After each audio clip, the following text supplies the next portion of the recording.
عورتوں کا آدھی آستین والی قمیض پہننا۔ عورت کا پورا بدن سطر ہے اور آدھی آستین والی قمیض میں کلائیاں ننگی رہتی ہیں، اس لیے اسے پہننا جائز نہیں۔ بخاری شریف میں حضرت ہندہ رضی اللہ تعالیٰ عنہ کا عمل منقول ہے کہ ان کی آدھی آستینیں کھلی ہوتی تھیں، لہذا وہ اپنی آستینوں میں بٹن لگا کر اپنی انگلیوں میں ڈال دیتی تھی تاکہ وحید نبوی صلی اللہ علیہ وسلم میں داخل نہ ہو جائے۔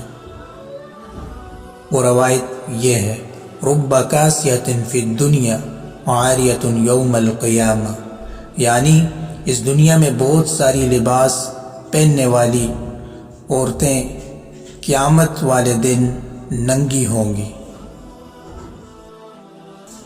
مولانا یوسف لدھیانوی رحمہ اللہ سے سوال کیا گیا، کیا لڑکی اپنے گھر میں آدھی آستین کی قمیض پہن سکتی ہے؟